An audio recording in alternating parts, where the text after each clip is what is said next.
Bueno. Hi. Grabando.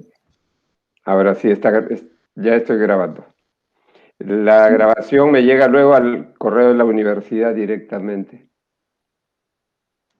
Pero es que yo tengo que estar aquí para admitir a cada uno. Ajá, sí. Estoy verificando si alguien me ha escrito algo. No. Very good. Ray, welcome. I think that has worked for me. Thank you, Lisette and Jose. Hi, Engineer Dave. Thank you. Sorry for this inconvenience. Oh, it's very challenging for you. I realise that. Yeah. Dr. Fanchan.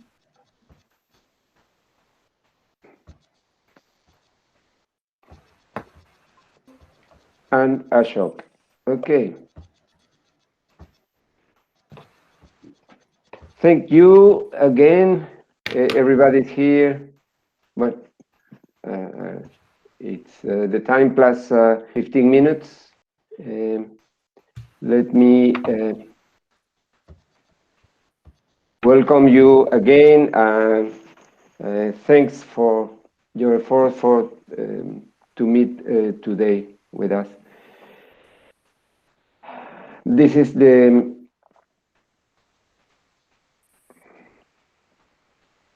our first meeting in 2021.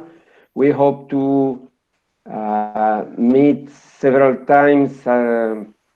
We hope at least quarterly. And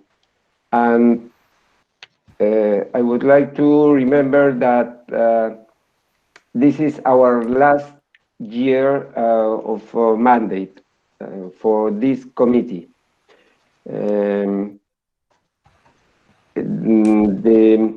The new committee will be decided in the 2021 Executive Council near the end of the year. So we will try to do the best as this year, as we done in 2020, within this difficult situation. And thank you to every one of you for your efforts.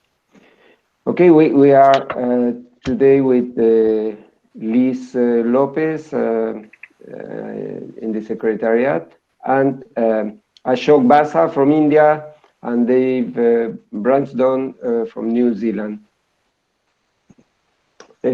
For today, I propose to this agenda after the introduction a summary report of the webinar that we organized in December 18. The organization of the working groups, the structure and content of the booklet that we have committed to do for this year, the organization of the World Engineering Day that should be in March the 4th of March, and the organization of the online courses. We have already one that we have started with the organization. If you wanted to include any other point, please tell me now. Sir, it is usual that the tenure of the committee can be extended for another 4 years. So, as we know, each tenure of the committee is 4 years, but it is usual on the part of WFO to give the second term to the same committee, to the same host, provided they are happy with the progress. And so I think we should, we are, in the eyes of the WFO, probably our performance is good. So we should claim, we should request the WFO for continuation of this committee for another term of 4 years. That is my submission, sir. Yes, Ashok, thank you. It is sure that the approval for a new period depends on the WFO Executive Council, and previously we, in this case, myself, I should convince to the Peruvian Association of Engineers that host the group to accept continuing the support of the committee. Okay, yeah. So we can ask for a new period in this case. Yeah. Okay. So I have to announce that our committee has grown rapidly between in the second half of the last year and the beginning of this year, and the new member, the last member arriving is Doctor candidate,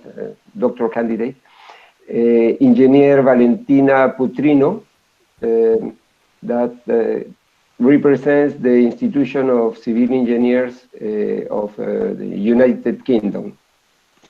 With her, we have in the committee 23 members.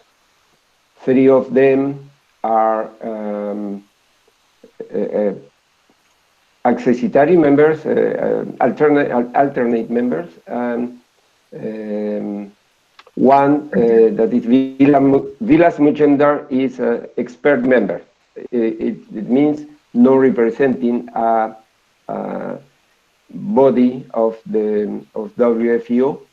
So there are 19 voting members. Okay, the composition.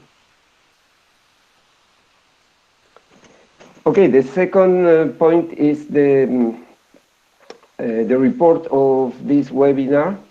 It was held in December 18, under the title Engineering Contributions for Managing the Next Pandemics.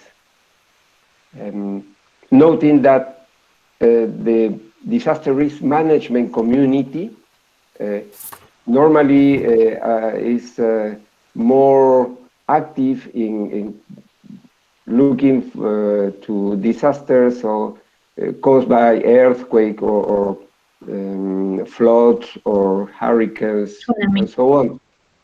But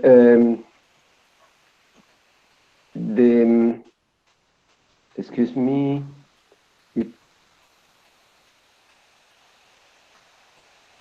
Okay, I continue.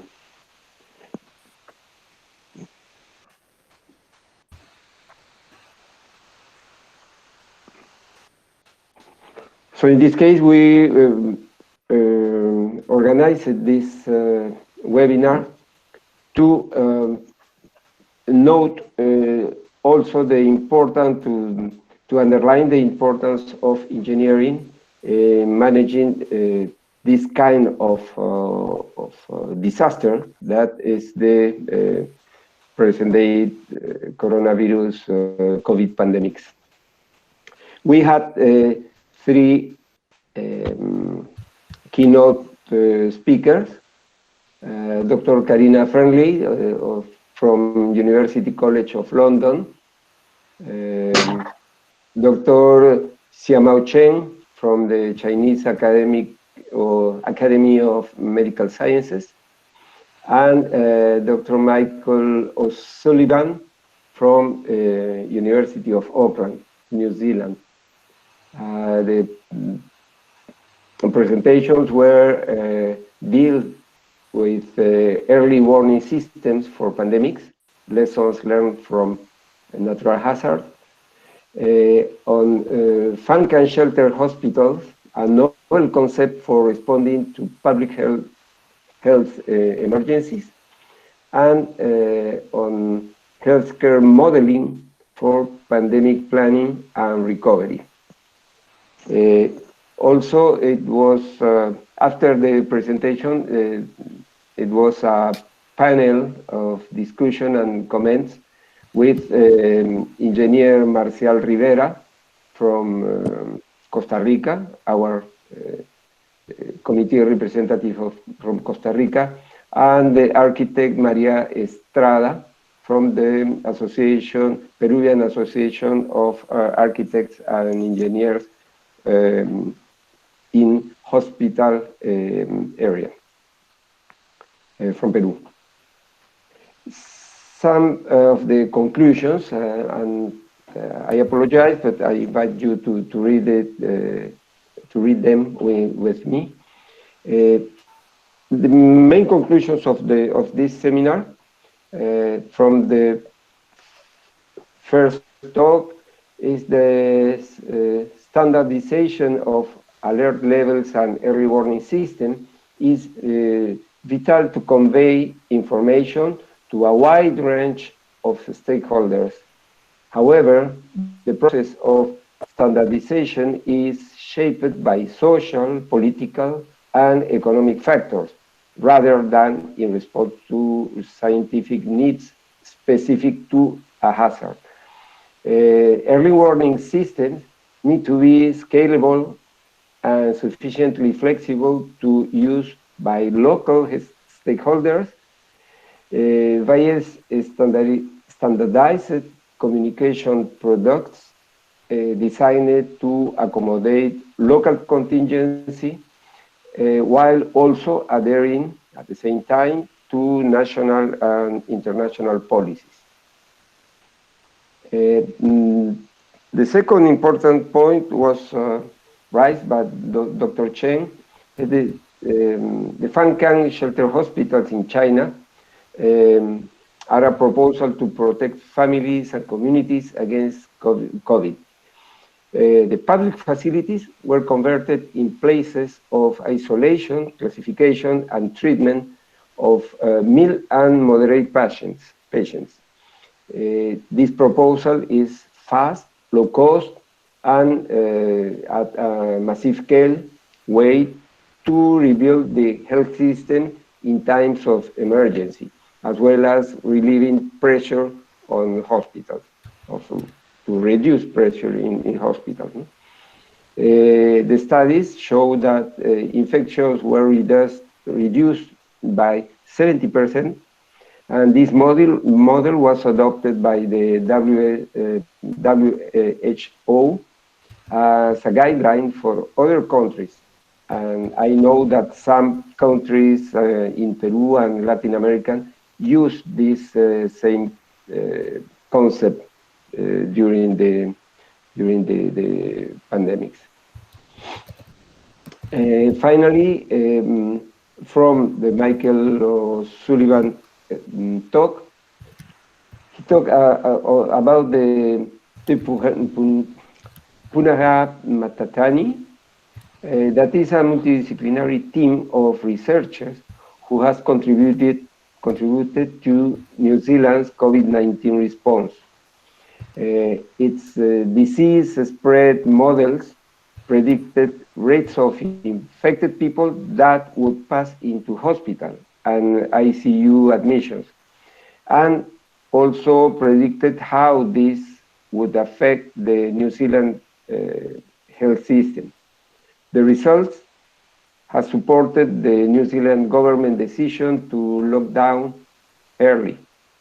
The models also show different outcomes depending on the policies applied. This work was also very useful to guide the recovery phase. Finally, models have been really a key tool in helping New Zealand make a well-informed response to the pandemic. This is a photo of the meeting. And we go to the third point, that is the organization of working groups.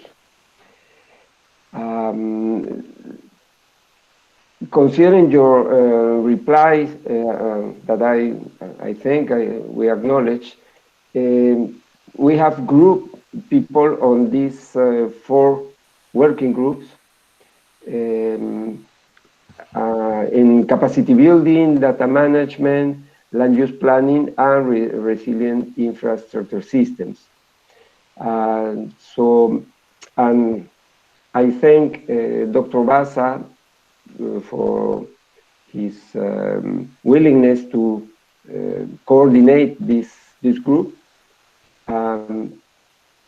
We have sent you the list of people that are able to work on this group. Especially Valentina is very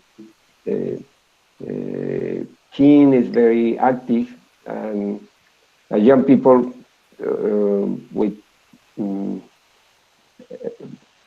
show a great volunteer for working in the group, in the capacity building. For data management, thank you very much.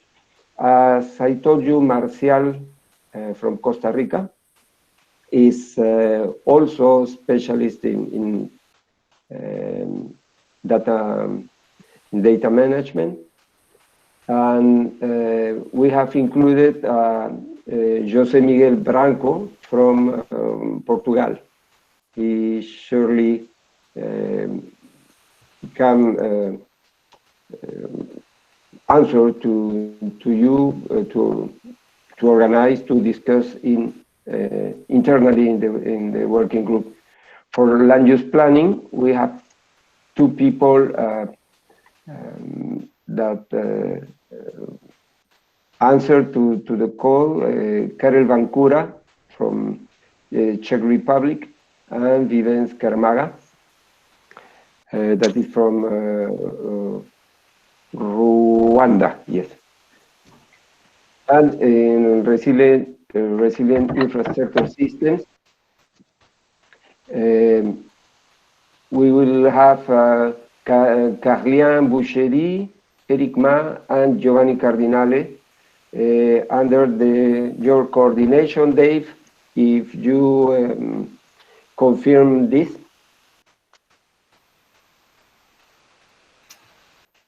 Thank you. Yourself? So thank you very much. As I told you,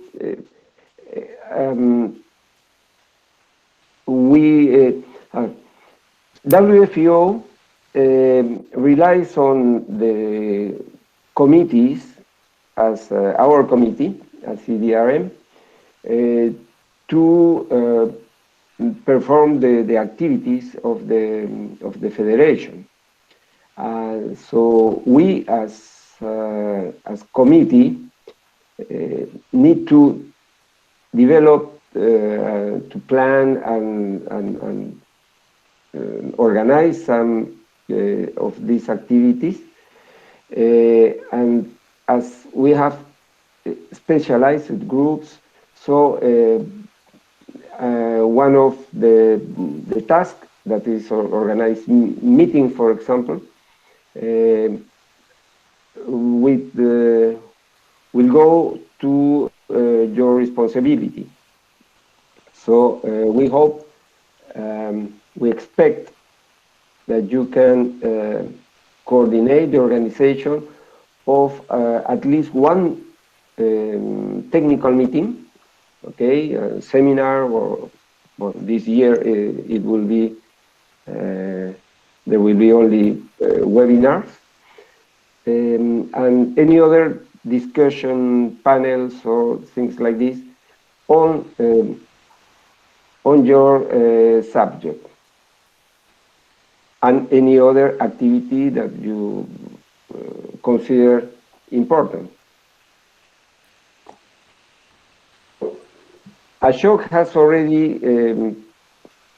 had some experience with the capacity building subcommittee. That's right, Ashok? Yeah, that's right.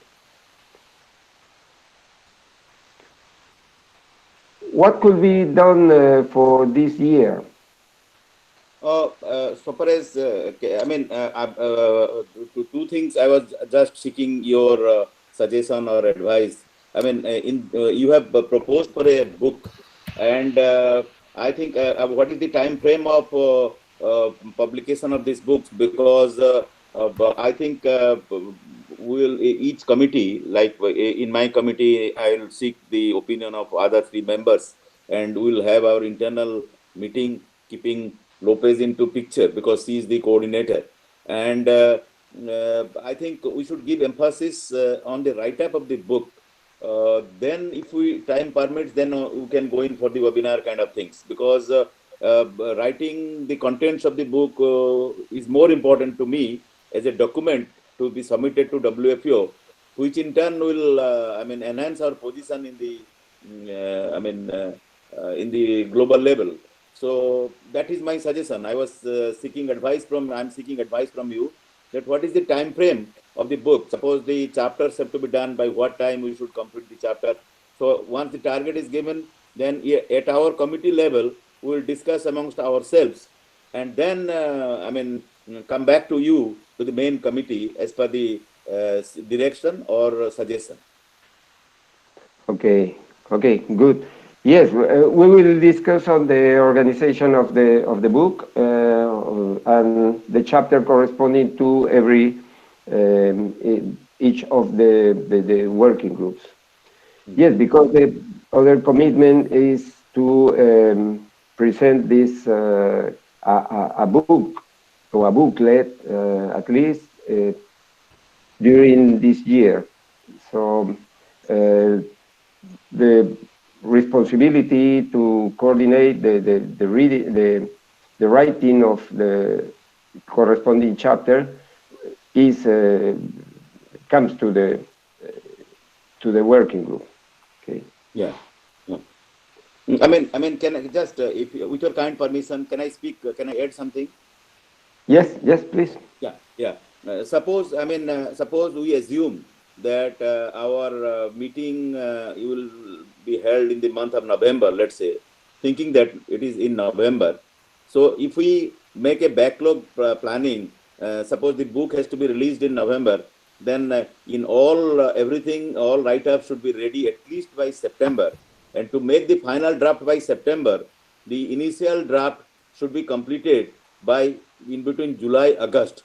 So can we make that kind of a backlog planning, so that we'll committee wise we'll send it to you or Lopez, and then you will again, because the book has to be looked into holistically rather than group wise. So when we make the holistical approach, our suppose we are writing something on capacity building, then to have a holistic approach, you should have all the articles from different groups, and then make a final this thing. So what I would request, that each of the group should send their final write-up latest by August to you or Lopez, so that you can have your own opinion, to have a holistic look into the book.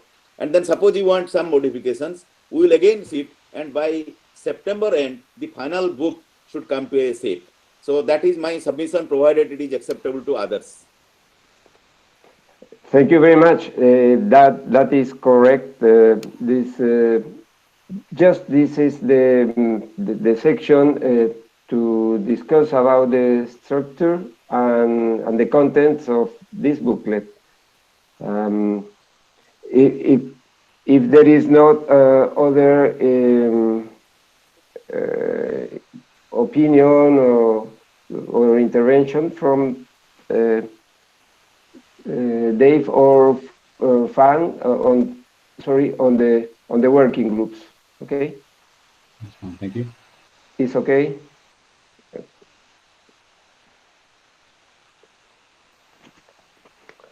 Well, for the booklet, as Shokbasa said,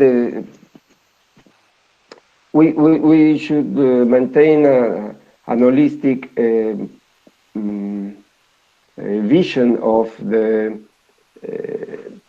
disaster risk management, but from the point of view of engineers, because we know that the process of disaster risk management involves many other people from different disciplines.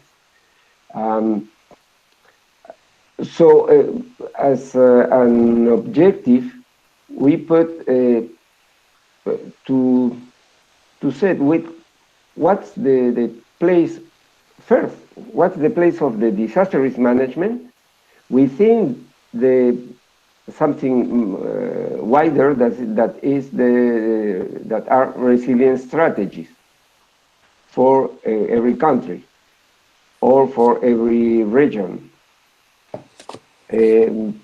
Because disaster risk management is part of the whole resilient strategies, no? And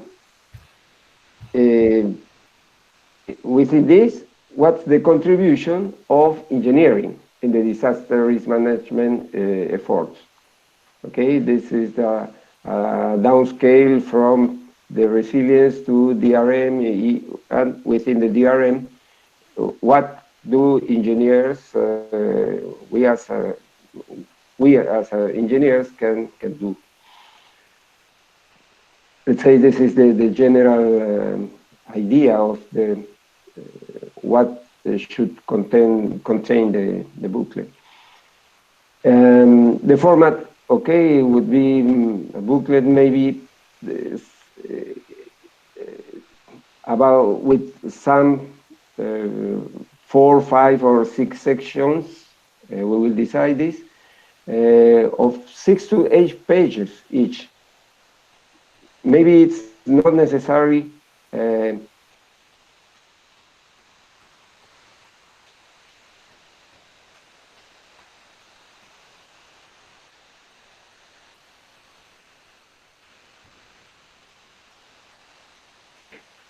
okay, we would like to have a wide range of readers to this. Yes, in the time frame, this is marked the second quarter of 2021 for the first draft.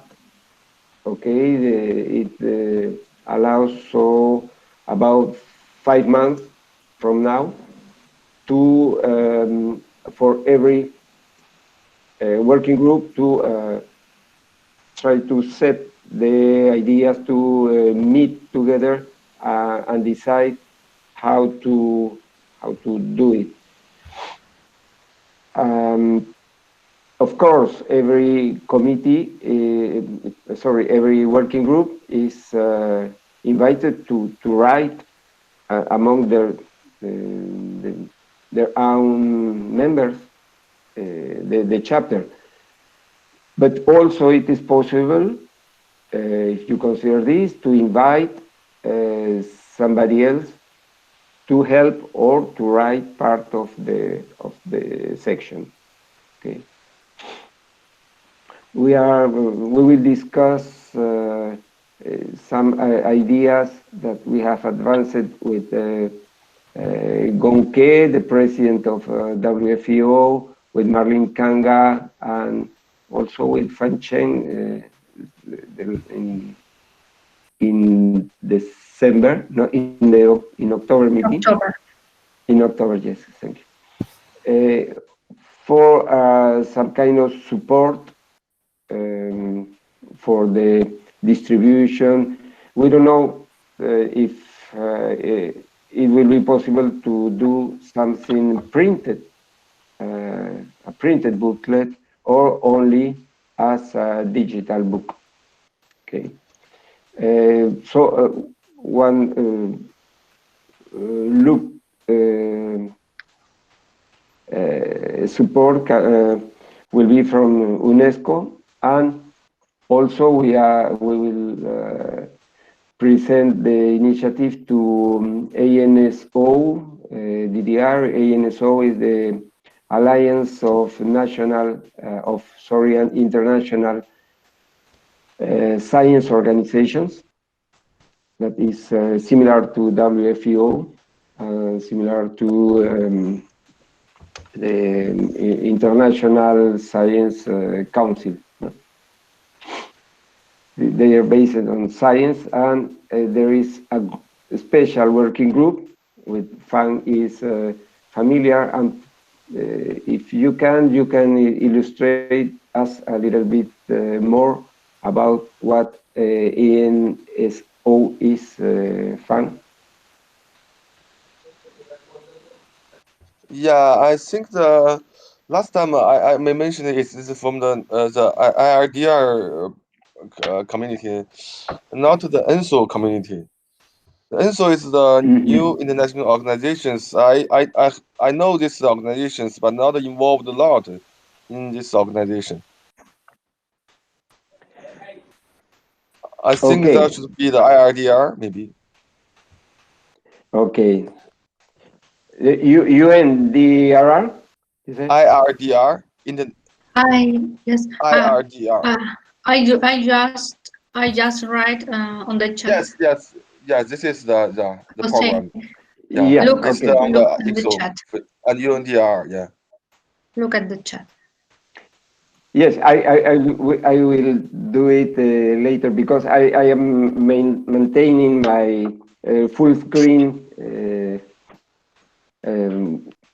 for the presentation. So I don't have access now at the same time to the chat. But okay, I see if it is IRDR.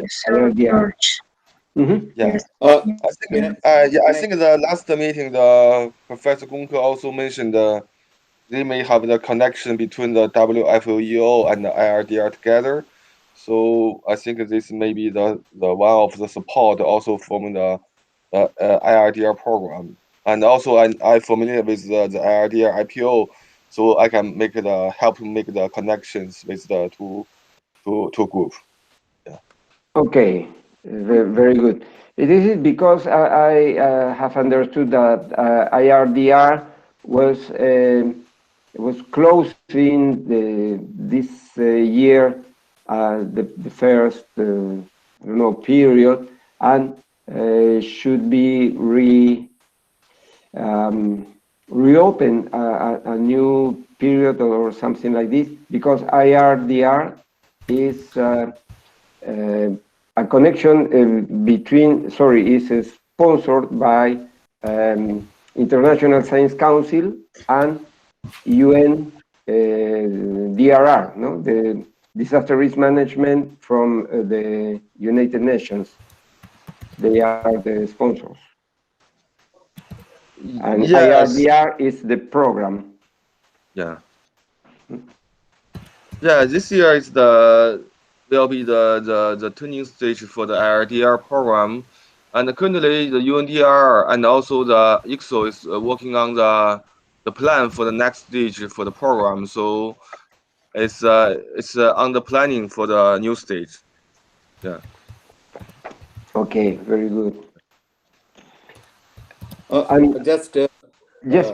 Sorry, just a little bit of clarification on the book. You already there are 5 sections, and you said about 6 to 8 pages of each section. And can there be the case studies also a little bit? Let's say in capacity building, there are certain interesting case studies which gives this scope or the success of the management of disaster by enhancing the capacity building. There are certain interesting case studies are there. Can we find some case? Can we add some case studies, 1 or 2 pages like that?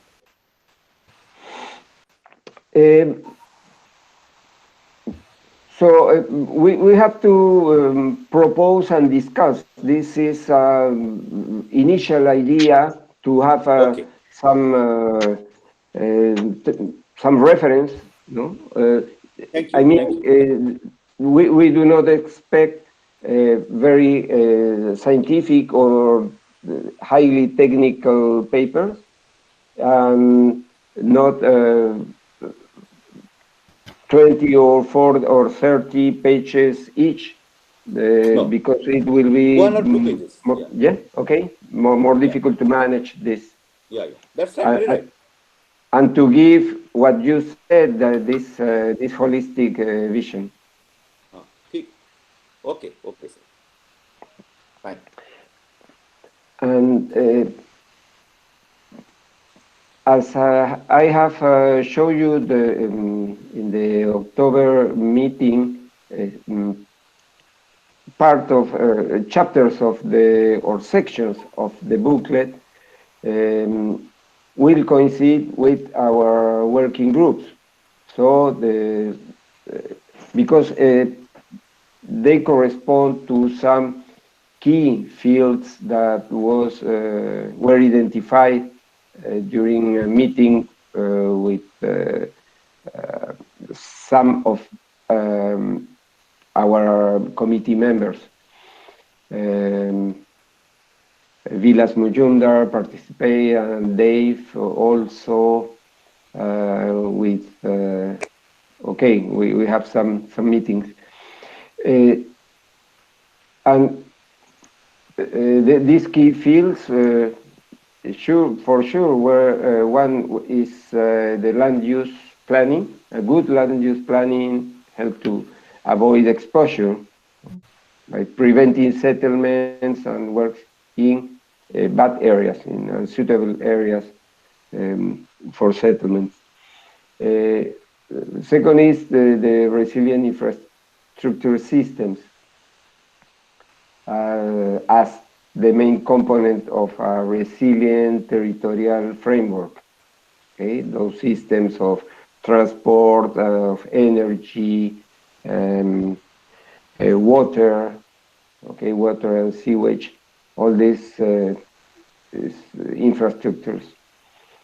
The third is the information, or, as you prefer to call, information management or data management, because it gave support to all the other processes of disaster risk management through open access to data, artificial intelligence, machine learning, and all these new developments.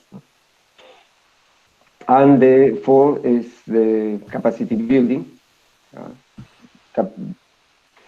capacity for both professionals, engineers, and also for for users as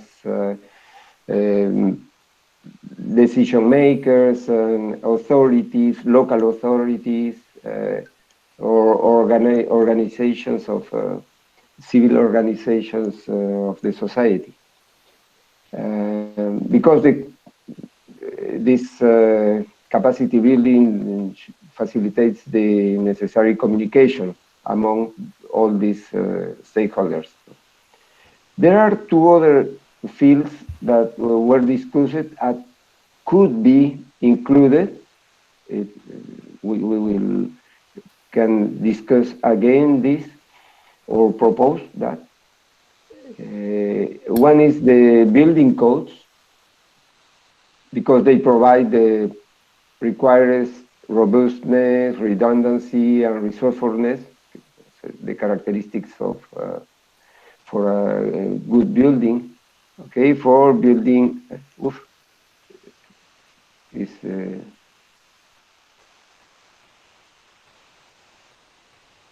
for building to be reliable. There was a problem. And also, finally, there are some countries where the institution have not clear the role in during the different disaster risk management processes. So in general, when there is an event, a disastrous event, there are confusion and loss of the energy in duplicate efforts and things like this.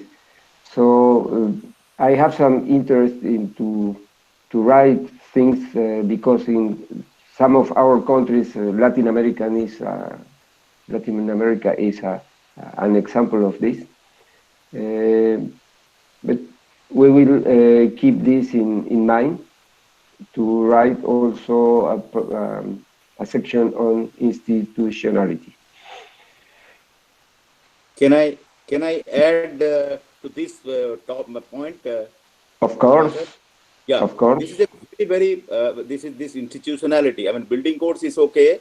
That's very important. But more than that, this institutionality is very important, because I am telling from the Indian experience, as you have rightly said, after the disaster, the coordination amongst the departments, the various government departments and NGOs are very much required. And looking that thing in our experience of 1999 super cyclone and 2001 earthquake, Gujarat earthquake, the government of India has already formed an act and a national body called National Disaster Management Authority has been made, wherein the Prime Minister of India is the chairman. Similarly, at the different state level, as you know, India it consists of different state governments and the central governments. At the state level also, there are state level disaster management authority, and there either the chief minister, who is the political head of the state, or the chief secretary, who is the bureaucratic head of the state, either of them becomes the chairman of the state disaster management authority, because then only the coordination takes place. Therefore, we find that after this has happened, now there is absolute coordination amongst the different departments, which has brought in success for the successful management of the disaster. So this is a very important area, and you have rightly added that. I must compliment you for that. Okay, thank you very much.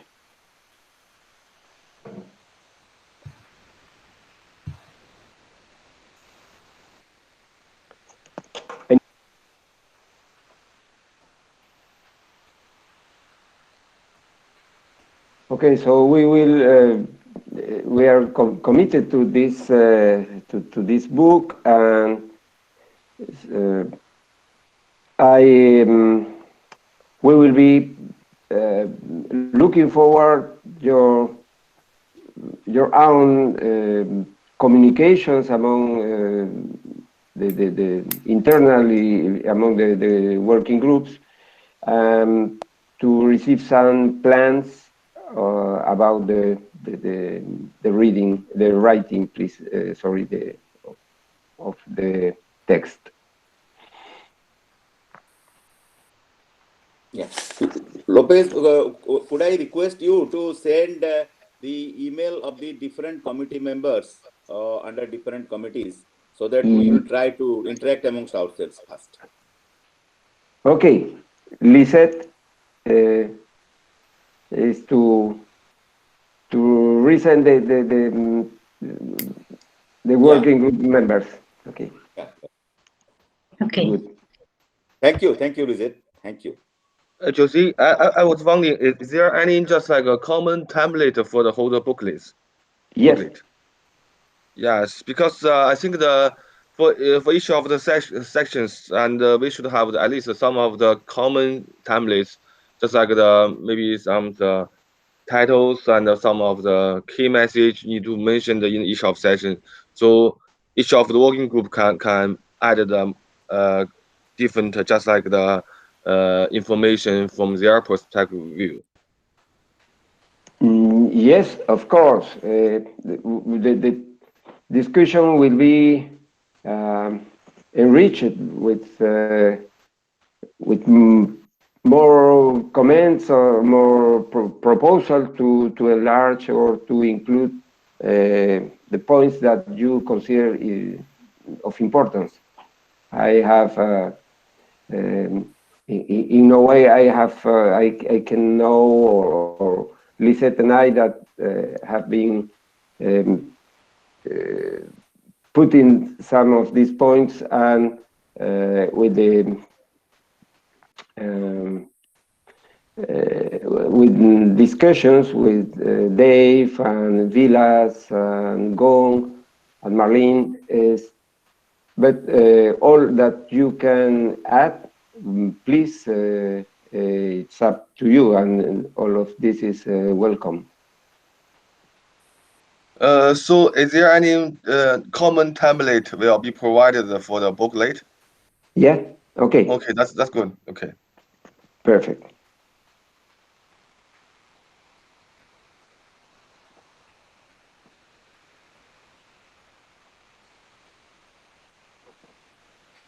Did you say who was leading the building codes work, Jose? Excuse me, I was writing.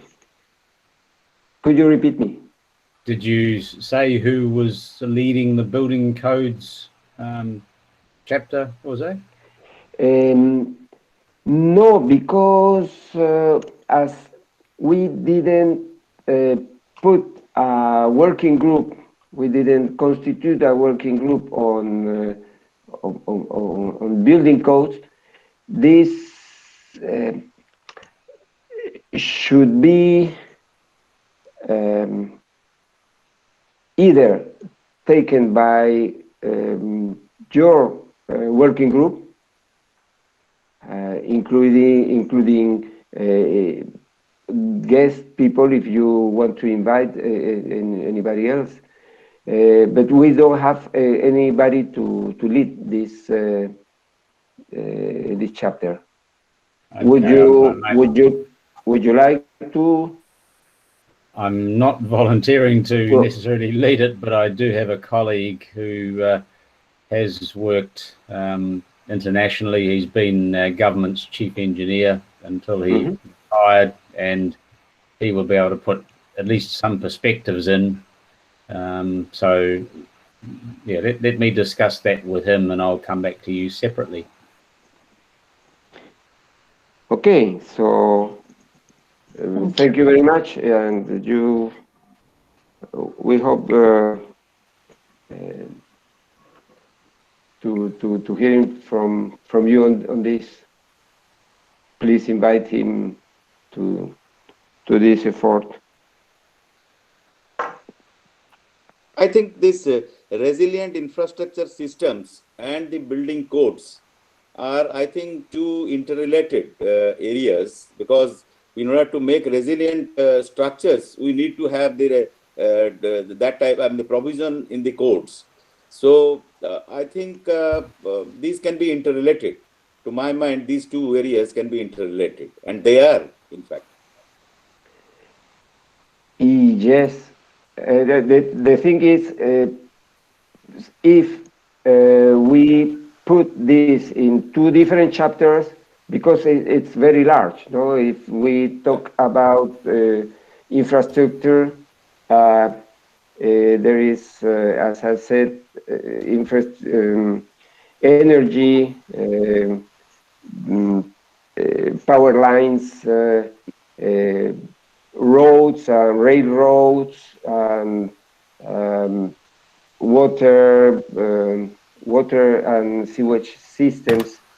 This very large, infrastructure, and sometimes the building codes are more developed or more detailed for buildings in cities. No, as I mean, for right. it's I think, I don't know. What do you think, Dave? This. I agree that they are separate topics. They both fall under the heading of the built environment, but as you say, infrastructure networks are typically not codified in the way in which we quite closely codify the design of buildings. But I do agree with being that they can sit together, but they are complementary chapters, is my first thought. Yeah, you are very right. I mean, I agree also, because in order to highlight and give importance, it is always better to keep it under two headings. That way, definitely it is good. definitely. But I only mentioned that these are interrelated also. That I mentioned. Understand. Agree. Absolutely, yes, yes. Right. Okay, the next point is the organization of an event for the World Engineering Day. That is the February the 4th. March, Oh, 4th March. sorry, 4th. 4 for March. March, not February, March. This year, last year, it was not possible to meet everybody because of the pandemic was just announced and just started because there was planned a big meeting in the UNESCO in Paris. Yes, but and this year I think that it won't be possible again. So from our side, we have to organize some event, and we are thinking in a web event, either as a webinar normal with two or three talks of some outstanding speakers, or a kind of discussion panel with more, maybe five, might be corresponding to our working groups, 4 or 5 people, to have not formal presentations, but a kind of conversation, of discussion with with a facilitator, with a moderator.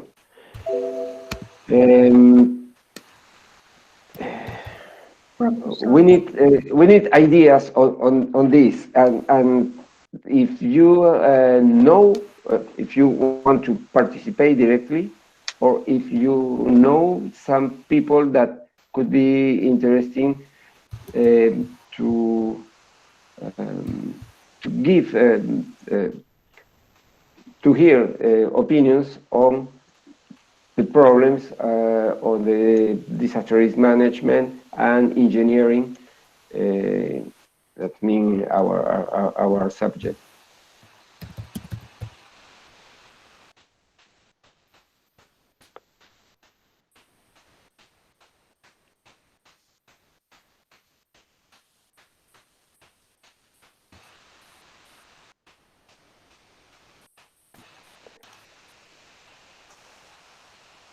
Lisette, have we identified somebody to, from the news, from the newsletters of the organizations, or from recent papers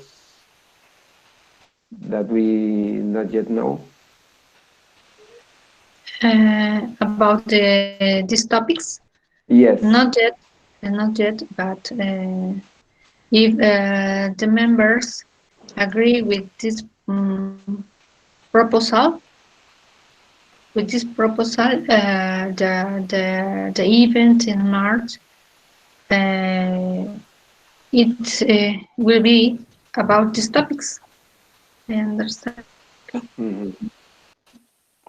Then We have just all the members agree with these proposals. Yeah, this engineering contribution to disaster resilience is a good area. I mean, it's a good topic. It's so good. Engineer Dave, what about you? What do you mean about this proposal?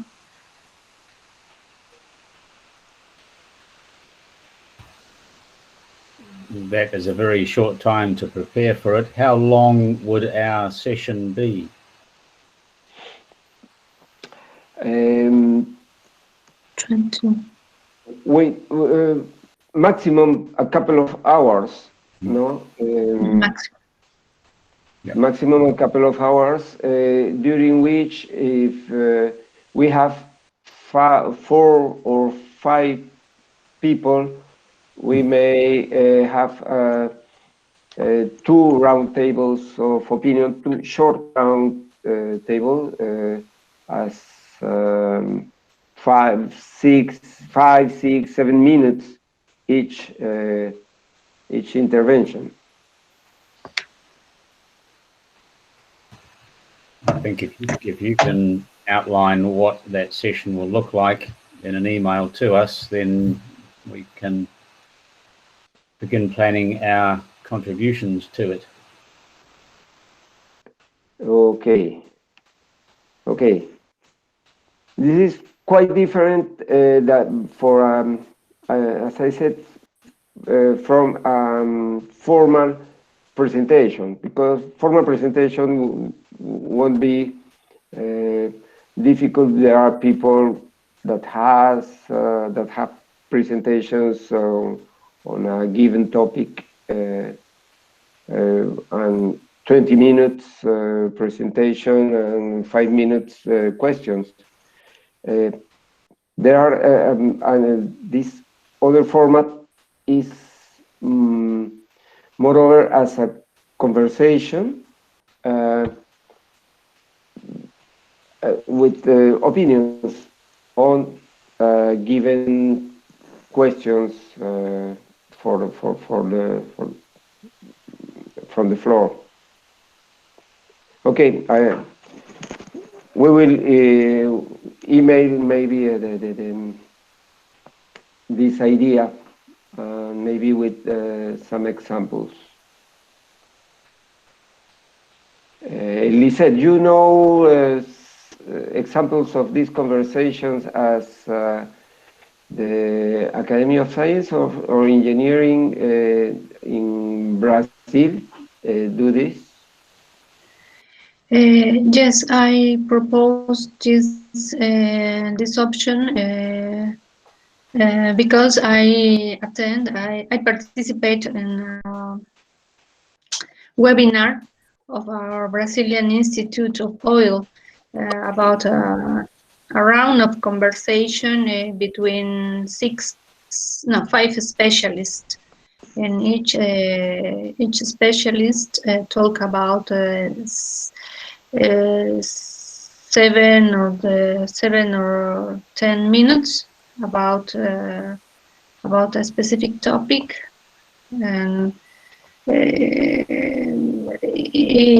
happened in a first part. In the second part, the specialists continue to talk about a general topic about resilience in this case. Mm-hmm. It's an option, but we can continue with a traditional system where experts talk about 20 minutes. Okay. And show Anyway, PowerPoint. Anyway, we have only 1 month to prepare all of this. Mm-hmm. Only February.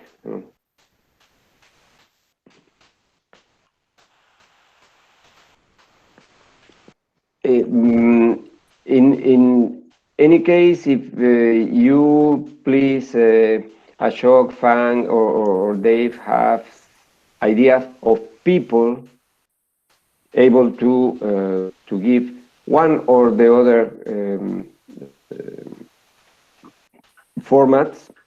I mean, a formal presentation, 20 minutes, or a conversation in a couple of round table is. I think a roundtable will be more lively because there the discussions take place amongst 4 or 5 people. So for the listeners, that becomes more lively. And of course, there can be discussion by the presenters of international repute that can also be done. But I think in in this particular case, we should rather prefer roundtable kind of a things. That's my suggestion. Mm-hmm. To make it more lively. Yes. And something interesting and interested in participate if for us to invite him or her.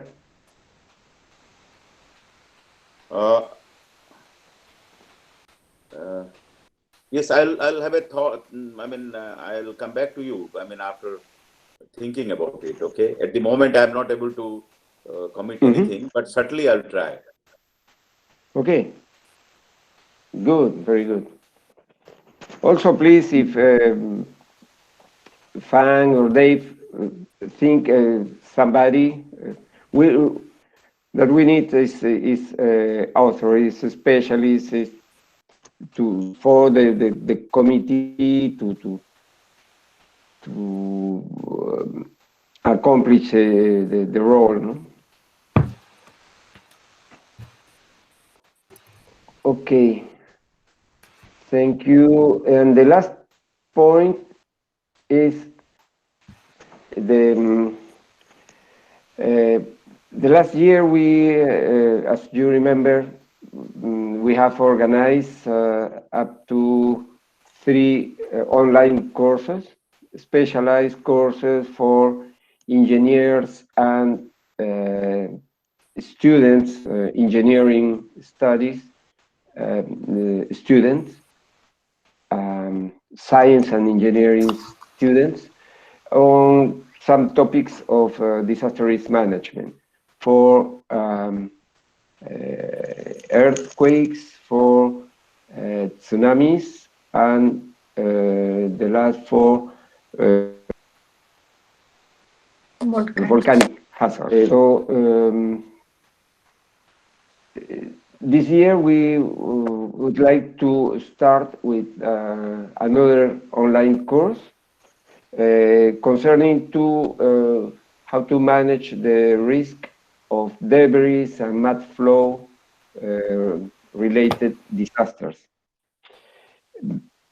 Why debris and mud flows? Because they occur in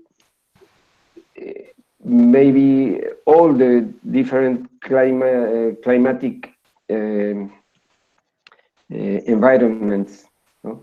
Since the desert and the tropical and temperate up to glacial environments. And I would like your opinion that we have discussed with some of the specialists and they propose me, why not landslides? And personally, this is a personal vision, is that landslides, it's good, but are very wide in the concept. Because landslides are, since in the general concept, includes the properly landslide that is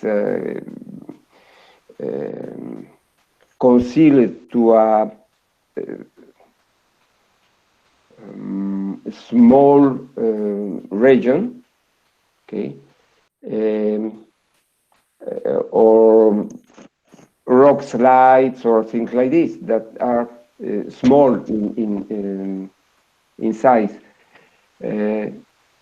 But the debris flows and mud flows are occupies wider, much wider areas, and I don't know. Landslides are more commonly treated in the are better known maybe So we would like to prepare our young people, new people, for management in this kind of flows. No? I don't know what your opinion may first on the general vision, and I take right now the time for presenting how would be the topics. One first of climate and mass flows. It is focused to the geographic distribution around the world. A second would be from hazard maps for risk prevention and risk reduction. A third on vulnerability assessment of building and infrastructure that was proposed by Valentina. Early warning system for debris and mud flows. Li Minxiao is a Chinese author, but I have only known him through papers. Fifth is on engineering solutions in mud flow prone areas, say for railroads or roads or in general rural constructions or infrastructure that are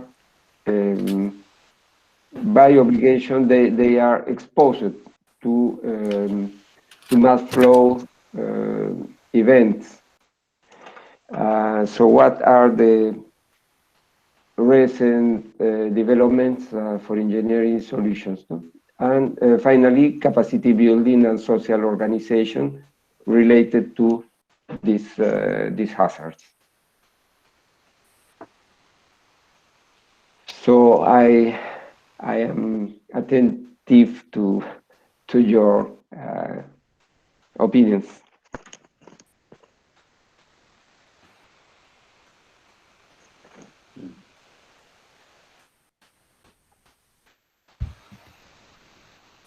I think it's a very good initiative. I tried to see if one of my colleagues here, who is a mass flow specialist or a landslide specialist, to see if he could be involved, but he unfortunately can't be. But I believe it is an area of need. Okay, thank you. Thank you, Dave.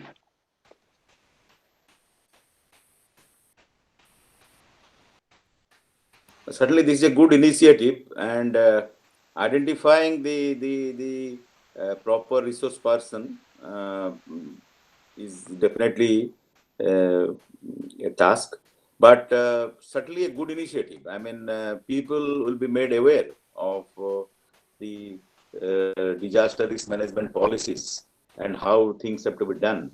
So it is praiseworthy. Okay.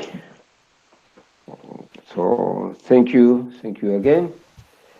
And we are in the end for near 1 hour and a half. This is my last slide. So if okay, if there is any other topic that you want to discuss or to propose or some other thing that you would like to say during this meeting.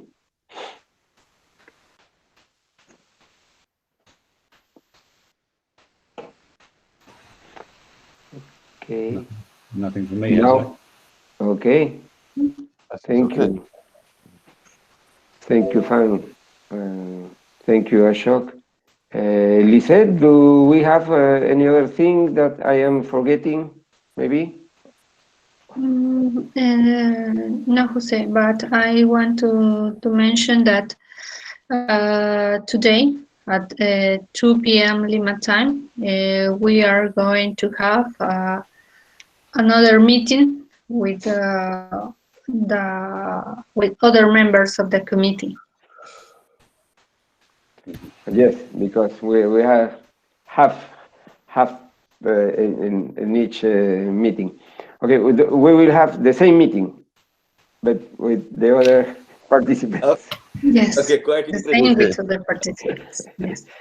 Okay, so thank you very much. We have taken due note and our best wishes for the continuation in your countries and in your tasks. And Thanks to after, the chair and Mhm. Lizette. Thanks to the chair and Thank you very Lizette, the much. secretary. Okay. Okay, I will send the minutes of this meeting. Yeah, Thank you, Lizette. Okay. thank you. okay. Thank you so much. Thank you. Fan, can you have open your Yeah. video just to Yeah, have well, a photograph if it's possible? there are some can you see me right now? Yes. Mhm. Okay. Thank you very much, and good day for all of you. Good day. Thank you. Thank you. Goodbye. Have a good Bye. day. Take Thank you. care. Bye. Bye bye. Thank you. Bye-bye. Bye bye. Thank you.